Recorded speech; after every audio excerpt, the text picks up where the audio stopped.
Hello guys, എല്ലാവർക്കും പുതിയൊരു വീഡിയോയിലേക്ക് സ്വാഗതം. അങ്ങനെ നമ്മൾ വീണ്ടും ഒരു രേണു സുധി കണ്ടന്റ് ആണ് എടുത്തിരിക്കുന്നത്. തുടക്കം തന്നെ ഒരു കാര്യം പറയാം, താല്പര്യമുള്ളവർക്ക് കാണാം, ഇല്ലാത്തവർക്ക് വീഡിയോ സ്കിപ്പ് ചെയ്യാം കേട്ടോ. അപ്പൊ എന്തായാലും ഇന്ന് ഞാൻ പറയാൻ പോകുന്നത് എന്താന്ന് വെച്ച് കഴിഞ്ഞാൽ, ഇന്നലെ രേണു സുധി ഇൻസ്റ്റഗ്രാമിൽ ഒരു സ്റ്റോറി ഇട്ടിട്ടുണ്ടായിരുന്നു. അതായത് സ്റ്റോറി ഇട്ടിരിക്കുന്നത് വേറെ ആരെ കുറിച്ചിട്ടും അല്ല, നമ്മുടെ ഷെഫീനയെ കുറിച്ചിട്ടാണ് സ്റ്റോറി ഇട്ടത്. അപ്പൊ രേണു ആണെങ്കിൽ പല്ലിന്റെ എന്തൊക്കെയോ ട്രീറ്റ്മെന്റും കാര്യങ്ങളൊക്കെ ചെയ്തിട്ട് വാ തുറക്കാൻ പോലും വയ്യാതെ ഇരുന്നിട്ടാണ് പറയുന്നത്. എങ്കിൽ പോലും ആ വയ്യാത്ത അവസ്ഥയിൽ പോലും വന്നിരുന്നിട്ട് ഷെഫീനയത്തേക്ക് ഒരു മറുപടി ആയിട്ടാണ് ഇൻസ്റ്റഗ്രാമിൽ ആ സ്റ്റോറി ഇട്ടത്. എന്തായാലും നമുക്ക് ആദ്യം ആ സ്റ്റോറി ഒന്ന് കാണാം. എന്റെ പല്ലിന്റെ ട്രീറ്റ്മെന്റ് കഴിഞ്ഞിട്ട് ഞാൻ റെസ്റ്റിലാണ്, വാ എനക്കാൻ വയ്യ, എങ്കിൽ പോലും പറയാതിരിക്കാൻ പറ്റുന്നില്ല. എടി ഷഫീനെ, നീ നിർത്തിയില്ല എടി, നാണമില്ലാത്തവളെ.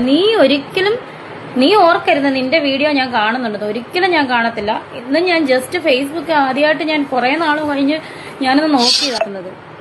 എടി, നിന്റെ ഒരു വീഡിയോ ഞാൻ കാണാനാണ് നീ ഇടണ്ട, ഞാൻ കാണത്തില്ല. നിന്നെ സപ്പോർട്ട് ചെയ്യുന്ന, എന്നെ നെഗറ്റീവ് അടിക്കുന്ന കുറെ മരവാഴകളില്ലേ, അവര് കാണാനാണ് നീ ഇട്ടോ. എന്നെ നെഗറ്റീവ് അടിക്കുന്ന, നിന്നെ സപ്പോർട്ട് ചെയ്യുന്ന കുറെ നെഗറ്റീവ് കമന്റ് ഇടുന്ന മരവാഴകളില്ലേ, അവര് കാണാനിട്ടോ. രേണു സുധി നിന്റെ ഒരു വീഡിയോ കാണത്തുമില്ല, കണ്ടിട്ടുമില്ല. കേട്ടല്ലോ, നീ ഇട്ടോണ്ടിരുന്നു. ഇതെനിക്ക് ഞാൻ നിനക്ക് തരുന്ന അവസാനമായിട്ടുള്ള ഒരു റിപ്ലൈ ആണ്. നീ ഇട്ടോണ്ടിരിക്കും ഷഫീന, കേട്ടോടി. നിന്നെ എടിയും തന്നെ വിളിക്കുന്നു, നീ എന്നെ എടിയെന്നല്ലേ വിളിക്കുന്നത്, കേട്ടോടി. അപ്പൊ എല്ലാരും രേണു സുധിയുടെ ആ ഒരു ഭയങ്കര വാ തുറക്കാൻ പോലും മേലാതെ ഇരുന്നിട്ട് വന്നിരുന്ന് ഷെഫീനയത്തെ അങ്ങോട്ട് വായി തോന്നിയതൊക്കെ പറയാണ്. അപ്പൊ ഇത് കണ്ട ഷെഫീനയത്ത മിണ്ടാതിരിക്കും, അല്ലെ വെറുതെ ഇരിക്കുമെന്ന് നിങ്ങൾക്ക് തോന്നുന്നുണ്ടോ? എന്നാലും ഷെഫീനയത്തയുടെ ഒരു കിടില മറുപടി രേണു സുധിക്ക് അങ്ങ് വന്നിട്ടുണ്ട്. എന്താ പറയാ, ചോദിച്ച് വാങ്ങിന്ന് പറയത്തില്ലേ, ആ ഒരവസ്ഥയാണ്. ഞാൻ നേരത്തെയും പല വീഡിയോകളിലും പറഞ്ഞിട്ടുണ്ട്, വേറെ ആരെയും പോയി ചൊറിയുന്ന പോലെയല്ല. ഷെഫീനെ ഇത്തയെ പോയി ചൊറിഞ്ഞു കഴിഞ്ഞാൽ രേണു സുധി കണ്ടം വഴി ഓടും. കാരണം അമ്മ അതിന് മറുപടി അവര് നല്ല രീതിയിൽ കൊടുക്കും. എന്തായാലും നമുക്ക് ഷെഫീനെ ഇത്ത രേണു സുധിക്ക് കൊടുത്ത് ആ കിടിലൻ മറുപടി ഉണ്ട്. കുറച്ചൊരു ഹെഡ്സെറ്റ് ഒക്കെ വെച്ച് കേൾക്കുന്നതായിരിക്കും ഉചിതം. എന്തായാലും നമുക്ക് ആ മറുപടിയൊക്കെ ഒന്ന് കേൾക്കാം.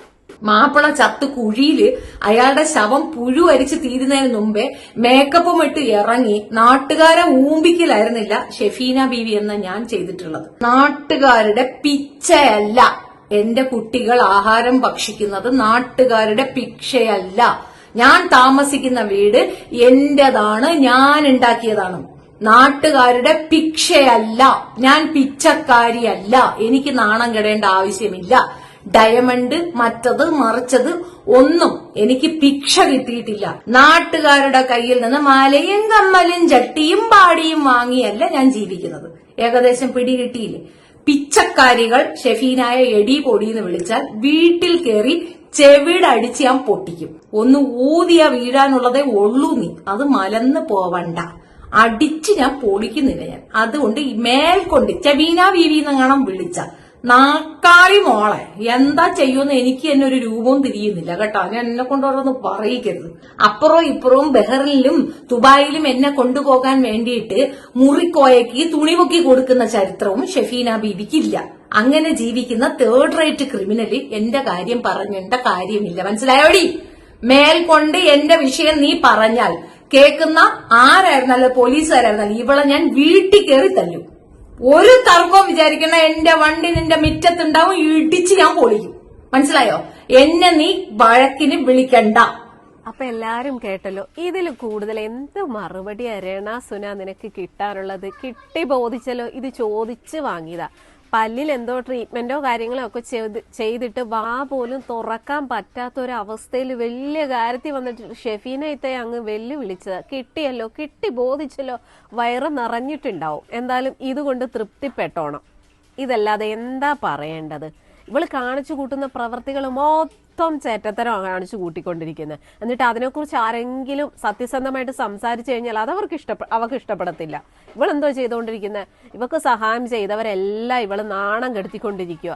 എല്ലാം പോട്ടെ, ആ ഒരു ബിഷപ്പ്, ഒരു പുരോഹിതൻ, അദ്ദേഹത്തിന്റെ ആ ഒരു പുരോഹിതനാണ് എന്നുള്ളൊരു റെസ്പെക്ട് പോലും കൊടുക്കാതെ അയാൾ ദാനം കൊടുത്ത സ്ഥലത്ത് കിടന്നുകൊണ്ട് തന്നെ അങ്ങേർക്ക് എതിരായിട്ട് ഇപ്പൊ വക്കീൽ നോട്ടീസ് അയച്ചിരിക്കുന്നു. അപ്പൊ ഇവളെ എത്ര കാര്യമാണെന്നൊന്ന് ചിന്തിച്ചു നോക്കിയ. സ്വന്തം ഭർത്താവ് മരിച്ചത് ഇത്രയും വലിയൊരു അനുഗ്രഹമായി കൊണ്ടു നടന്ന് സെലിബ്രേറ്റ് ചെയ്യുന്ന ഒരേ ഒരു സ്ത്രീയാണ് ഈ പറയുന്ന രേണു സുധി. അവൾക്കൊക്കെ ഈ രീതിയിലല്ലാതെ പിന്നെ ഏത് രീതി മറുപടി കൊടുക്കണം? ഇവളെ താങ്ങുന്ന കുറേ മരവാഴകളുണ്ട്, ഇവളെ താങ്ങുന്ന കുറേ മരവാഴകൾ എന്ന് തന്നെ പറയേണ്ടി വരും. ഈ മരവാഴകളൊക്കെ ഒന്ന് ചിന്തിച്ച് നോക്കൂ. സഹായിച്ചവരെ തന്നെയാണ് ഇവള് വന്നിട്ട് ഇമ്മാതിരി അപരാധങ്ങൾ പറഞ്ഞുകൊണ്ടിരിക്കുന്നത്. അപ്പൊ പിന്നെ ഇവളെ ഈ രീതിയിലല്ലേ ഇവക്ക് മറുപടി കൊടുക്കേണ്ടത്? എന്തായാലും ഷെഫീനത്തെ ഈ പറഞ്ഞത് കുറഞ്ഞു പോയിട്ടില്ല, ഒട്ടും കുറഞ്ഞു പോയിട്ടില്ല. നല്ല രീതിയിൽ തന്നെ കൂടിപ്പോയിട്ടില്ല, കുറഞ്ഞും പോയിട്ടില്ല. കറക്റ്റായിട്ട് തന്നെയാണ് മറുപടി കൊടുത്തിരിക്കുന്നത്. ഇവക്കിത് കിട്ടണം. എനിക്ക് തോന്നുന്നു യൂട്യൂബേഴ്സിൽ ഈ ഒരു രീതിയിൽ ഇവക്ക് മറുപടി കൊടുക്കാൻ പറ്റുന്നത് നമ്മൾ ഷെഫീനത്ത മാത്രമേ ഉള്ളൂ. പിന്നെ അതിലും കൊടുക്കും കേട്ടോ, അതിൽ വ്ളോഗ്സും നല്ല രീതിയിൽ കൊടുക്കാറുണ്ട്. ഇവക്ക് എത്ര കിട്ടിയാലും കണ്ടാലും ഒന്നും ഒരു നാണവും ഇല്ല. അവക്ക് നാണം ലെവൽ ഏശയില്ലല്ലോ. അത് അവളുടെ പ്രവൃത്തികൾ കാണുമ്പോൾ തന്നെ നമുക്കറിയാം. ഈ കൊരങ്ങന്റെ കയ്യിൽ പൂമാല കിട്ടിക്കഴിഞ്ഞാൽ എന്താ അവസ്ഥ എന്ന് പറയുന്ന പോലെ ഇവള് ഇപ്പൊ ഇങ്ങനെ ഒരു പേരും പ്രശസ്തിയും ഒക്കെ കുറച്ച് സെലിബ്രേറ്റ് ആയിന്ന് സ്വയം അങ്ങ് പറയുവാണ്. അതിന്റെയൊക്കെ ഇപ്പൊ വേഷത്തിലൊക്കെ കാണാനുണ്ട്.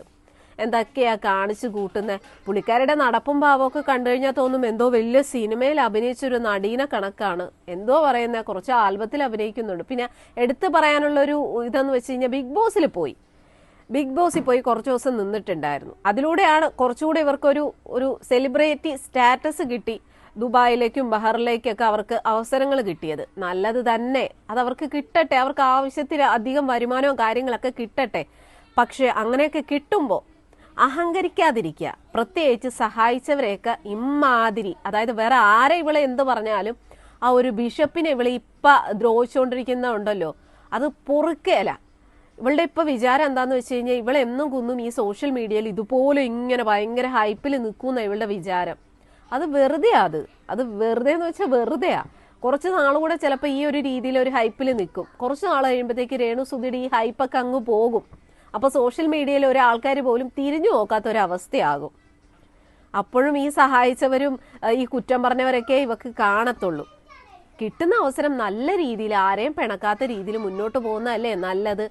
ഇപ്പൊ ഇവൾക്കെതിരെ ഒരുപാട് വിമർശനങ്ങൾ നെഗറ്റീവൊക്കെ വരും. അത് കണ്ടില്ല കേട്ടില്ല എന്ന് വെച്ച് മുന്നോട്ട് പോവുക. പക്ഷെ ഇവൾ എന്താ ചെയ്യുന്നത്? ഇവൾ ആരൊക്കെ നെഗറ്റീവ് പറയുന്നുണ്ടോ, ആരൊക്കെ വിമർശിക്കുന്നുണ്ടോ, അതെല്ലാം കുത്തിയിരുന്ന് കണ്ടിട്ട് അവർക്കൊക്കെ മറുപടി ആയിട്ട് അങ്ങ് വരും. അപ്പൊ പിന്നെ ആൾക്കാർ വെറുതെ വിടുവോ? എനിക്ക് ഒന്നും പറയാനുള്ളത് വേറെ ഒന്നുമല്ല.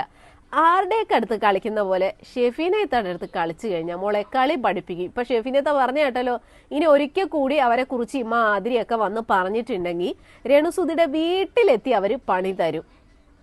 കാരണം അവരുടെ ആ ഒരു ഇതിനു മുന്നേ പല ഇഷ്യൂസ് അങ്ങനെയൊക്കെ ഉണ്ടായിട്ടുള്ളതാണ്. അതുകൊണ്ട് തന്നെ രേണുസുധി കളിക്കുന്നതൊക്കെ കൊള്ളാം. ഷെഫീനത്തെ അടുത്ത് കളിച്ചു കഴിഞ്ഞാൽ പാലും വെള്ളത്തിൽ കിട്ടും. പിന്നെ നാണം കെട്ട് മെഴുകത്തേ ഉള്ളൂ. അതുകൊണ്ട് തന്നെ കിട്ടുന്ന അവസരങ്ങൾ നല്ല രീതിയിൽ വിനിയോഗിച്ച് സമ്പാദിക്കാൻ പറ്റുന്നത്രയും സമ്പാദിച്ച് കല്യാണം കഴിക്കോ വീട് വെക്കോ എന്താന്ന് വെച്ചാൽ ചെയ്യും.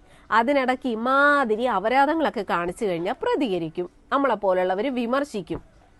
എനിക്ക് ഇത്രയൊക്കെ പറയാനുള്ളൂ. എന്തായാലും നിങ്ങളുടെ അഭിപ്രായം തന്നെ. നമ്മുടെ ഷെഫീനയുടെ മറുപടി എങ്ങനെയുണ്ട്? നിങ്ങൾക്ക് ഇഷ്ടമായോ? അഭിപ്രായം എന്തായാലും കമന്റ് ചെയ്യാൻ മറക്കരുത്.